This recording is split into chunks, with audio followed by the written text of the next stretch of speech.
শাওনৰ বলিয়াবানে নিমিষতে চাৰখাৰ কৰিলে হাজাৰ হাজাৰ সপোন।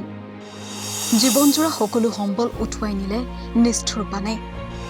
পানী শুকালেও শুকোৱা নাই বানপীড়িতৰ চকুলো। য'ত প্ৰশাসনে ঢুকি নাপালে তাত মানৱতাৰ হাত আগবঢ়ালে NCC কেডেটসকলে। শাওনৰ বলিয়াবানে নিমিষতে চাৰখাৰ কৰি পেলালে হাজাৰ হাজাৰ সপোন।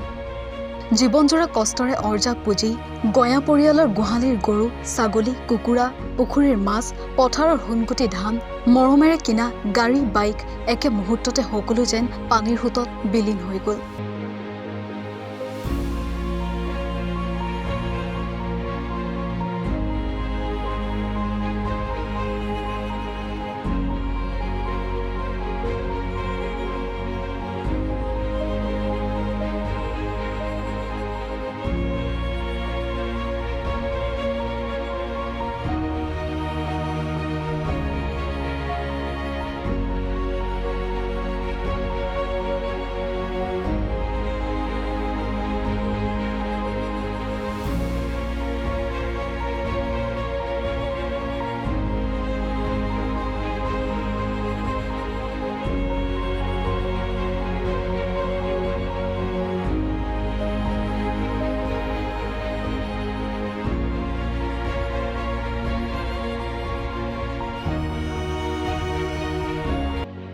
উজনিৰ চৰাইদেউ জিলাৰ বহু অঞ্চললৈ নামি অহা এই ভয়ংকৰ বান কেৱল প্ৰাকৃতিক দুৰ্যোগ নহয়, এই হাজাৰ হাজাৰ পৰিয়ালৰ জীৱন জীৱিকাৰ ওপৰত নামি অহা এক নিৰ্মম আঘাত।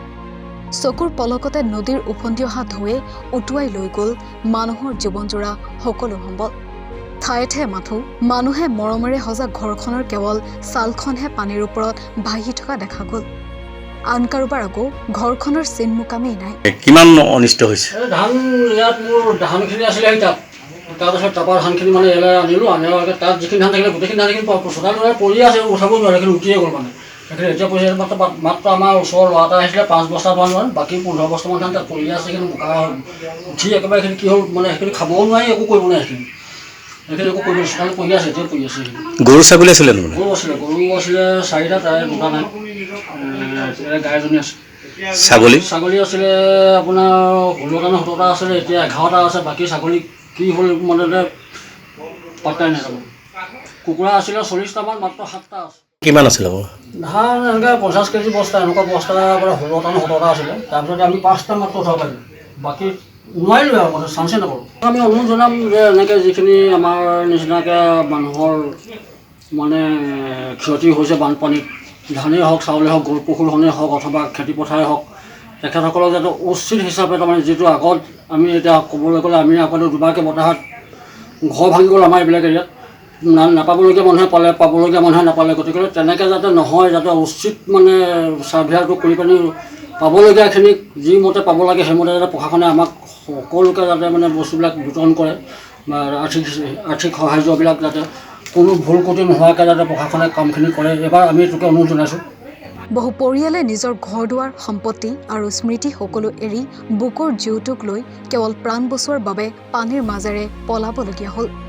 এই ভয়ংকৰ দৃশ্যই একেটা প্ৰশ্ন উত্থাপন কৰে যে প্ৰকৃতি ইমান নিষ্ঠুৰ হ'ব লাগেনে? কিমানজন মানুহে মৃত্যুক একেবাৰে ওচৰৰ পৰা দেখি সন্তান, বৃদ্ধ, পিতৃ মাতৃ আৰু পৰিয়ালক বুকুত সাৱটি কোনোমতে জীৱন ৰক্ষা কৰিছে।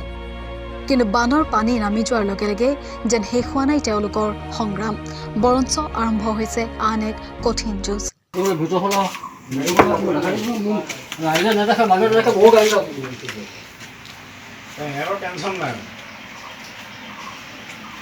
মাটি বালিয়ে হৈ থাকিব, ঘৰ ওলাব, আকৌ যাব, মাটি বালি আমাৰ সেইখন মহৰি হৈ গ'ল।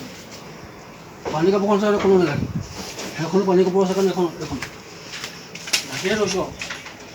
ইয়াত অভাৱৰো হৈ গ'ল বস্তুটো, সেইখনৰ পৰা আহিছোঁ। অভাৱৰো হৈ যোৱাৰ লগে লগে কি হ'ল, বস্তুটো সোমাই সেইফালেদি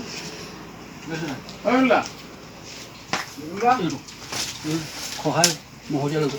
বাহিৰৰ পৰা বহু ঘৰ হয়তো অক্ষত যেন দেখা যায়, কিন্তু ভিতৰত সোমালে স্পষ্ট হয় দুৰ্যোগৰ ভয়াৱহতা। দাঁত, বোকা আৰু পলসে ঢাকি পেলাইছে। কেইবাদিনো পানীত তিতি থকা বিচনা, কাপোৰ, আচবাব পত্ৰ, খাদ্য সামগ্ৰী আৰু নথি পত্ৰ গধুৰ হৈ ব্যৱহাৰৰ অযোগ্য হৈ পৰিছে। দুৰ্গন্ধ বোকা আৰু পলসৰ বাবে বহু মানুহে এতিয়াও নিজৰ ঘৰলৈ ঘূৰি যাব পৰা নাই। যি ঘৰখনত এসময়ত হাঁহি আনন্দৰ শব্দ শুনা গৈছিল, আজি সেই ঘৰখনতে কেৱল নীৰৱতা, বোকা আৰু হতাশাৰ ছবি। বস্ত্ৰ, বাসগৃহ আৰু জীৱিকাৰ সম্বল হেৰুৱাই বহু পৰিয়ালে এতিয়া খোলা আকাশৰ তলত দিন কটাইছে। কোনোবাই পলিথিনেৰে অস্থায়ী বেৰা দি নিশা পাৰ কৰিছে, আন কোনোবাই বিদ্যালয়, নামঘৰ বা আশ্ৰয় শিবিৰত ঠাই লৈছে। আগন্তুক দিনবোৰ কেনেকৈ পাৰ হ'ব, সন্তানক কি দেখুৱাব, ঘৰ পুনৰ কেনেকৈ নিজৰ ভঙা ঘৰটি কেনেকৈ পুনৰ গঢ়ি তুলিব, এই অনিশ্চয়তাই প্ৰতিটো পৰিয়ালক দিনে নিশাই খেদি ফুৰিছে। বানৰ পানী শুকাই গ'লেই যে দুৰ্যোগ শেষ হৈ যায় তেনে নহয়। আচল সংগ্ৰাম আৰম্ভ হয় তাৰ পিছত, যেতিয়া ভাঙি যোৱা ঘৰ, নিশেষ হৈ যোৱা সপোন আৰু শূন্য হৈ পৰা জীৱনটো আকৌ শূন্যৰ পৰা পুনৰ গঢ়ি তুলিবলগীয়া হয়। এনে এক সংকটময় সময়ত চৰাইদেউ জিলাৰ পাঠাকৰ দুৰ্ভগীয়া বানপীড়িত পৰিয়ালসমূহৰ কাষত থিয় দিছে ৰাষ্ট্ৰীয় শিক্ষাৰ্থী বাহিনীয়ে। নিজৰ দেহৰ যতন নোলোৱাকৈ একাষাৰে কৰি গৈছে মানৱ সেৱা। পাঠাকো জ্যেষ্ঠ মাধ্যমিক বিদ্যালয় আৰু পাঠাকো মহাবিদ্যালয়ৰ NCC কেডাৰসকলে নিজৰ সুবিধা অসুবিধাৰ কথা নাভাবি বোকা পলস আঁতৰোৱা, ঘৰ দুৱাৰ পৰিষ্কাৰ কৰা আৰু দুৰ্গত পৰিয়ালসমূহক সহায় কৰাৰ কামত দিন ৰাতি একাকাৰ কৰি নিয়োজিত হৈ পৰিছে। পাঠাকো কনিষ্ঠ মহাবিদ্যালয়ৰ অধ্যক্ষ মনোজ ফুকনৰ নেতৃত্বত এই যুৱক যুৱতীসকলে দেখুৱাইছে যে মানৱতা এতিয়াও জীয়াই আছে। যেতিয়া বহু পৰিয়ালৰ চকুত কেৱল হতাশাৰ অশ্ৰু, তেতিয়া এই স্বেচ্ছাসেৱকসকলেই তেওঁলোকৰ বাবে আশাৰ এক নতুন পোহৰ হৈ উঠিছে। ইপিনে শিৱসাগৰৰ বানমুখ চেতিয়া গাঁৱৰ এই দৃশ্যলৈ চাওক। বানৰ বিভীষিকাক সমীপৰ পৰা নিজ চকুৰে প্ৰত্যক্ষ কৰা এওঁলোকৰ ভাষ্য শুনক। পানী মানে লাহে লাহে বাঢ়ি আহি তাৰপিছত একদম কোবত আহিছে, ইমান পানী ৰাউৰণি। মই ধুমুহা বুলি ভাবিছোঁ, ল'ৰাটোক কৈছোঁ ধুমুহা আহিছে। সৰুটোৱে বাহিৰত চাইছে ধুমুহা নহয় বোলে, এই ৰাস্তাত একদম কাওঁ পুৰণি পানী, যেনেকৈ ওপৰৰ পৰা কলহে যেনেকৈ মাটিত পেলাই দিয়ে, কাও কুৱাই উঠে, একদম কাও পুৰণি হেৰি। মই তেনেকুৱা জীৱনত দেখাই নাই পানী, আৰু এনেকুৱা পানী দেখাই নাই। ইমানজনী হ'লোঁ, বুঢ়ী হ'লোহি আৰু। কি কৈছে? বানমুখ চেতিয়া গাঁও। কি কৰিম এতিয়া, য'তে ত'তে তেনেকৈ থাকিবলগীয়া হৈছে। তেনেকৈ আছোঁ, কাপোৰ কানি এনেকৈ ওপৰত তুলি দিছোঁ, সেনেকৈ আছোঁ। খোৱা বোৱা বহুত শাস্তি হৈছে, খাবলৈ পাবলৈও টান হৈছে। মই যে আজি এতিয়া খোৱাই নাই, আকৌ ক'ত খোৱা, গা ধুব নোৱাৰি, লেট্ৰিন কৰিবগৈ নোৱাৰি, খাই কি কৰিম? দুখতে আছোঁ।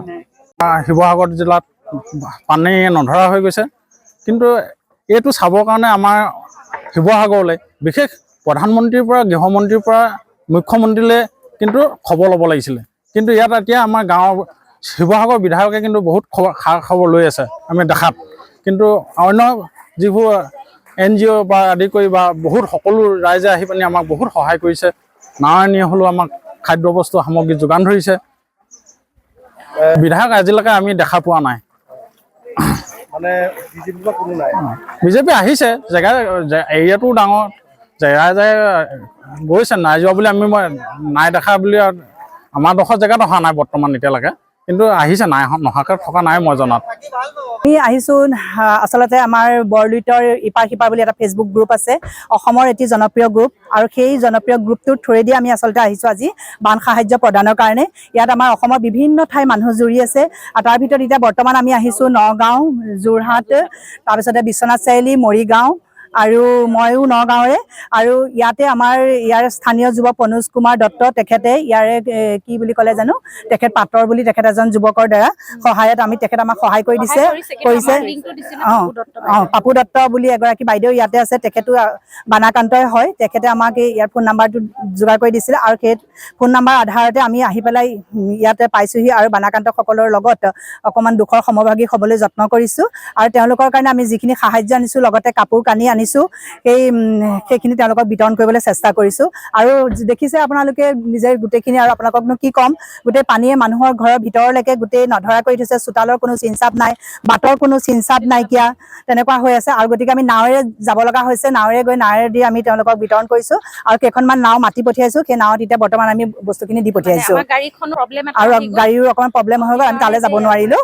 যি কি নহওক, মানে এই সময়ত আমি চৰকাৰৰ মানে এটা ভাল পদক্ষেপ বিচাৰিছোঁ।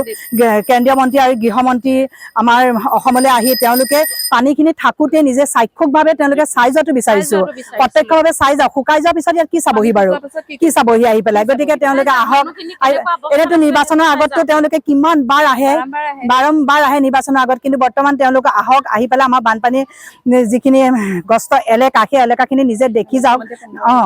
আৰু যিখিনি ধৰক সাহায্য দিব লাগে বা ক্ষতিগ্ৰস্ত এলেকাত যিখিনি দিব লাগে দি মানুহখিনিক উদ্ধাৰ কৰাটো আমি বিচাৰিছোঁ আৰু কামনা কৰিছোঁ আমাৰ চৰকাৰখনে আমাৰ এই আহ্বান শুনা পাব।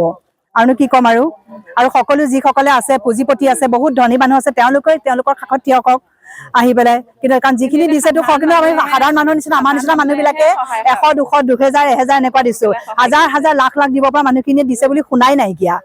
গতিকে তেওঁলোকে ব্যক্তিগতভাৱেও সহায় কৰক, সেয়া আহ্বান কৰিছোঁ। আৰু সোণাৰীৰ পৰা মৃদুনিবিৰ বৰগোহাঁই আৰু শিৱসাগৰৰ পৰা পাৰ্শ্বজ্যোতি গগৈৰ প্ৰতিবেদন, নৰ্থ ইষ্ট নাও।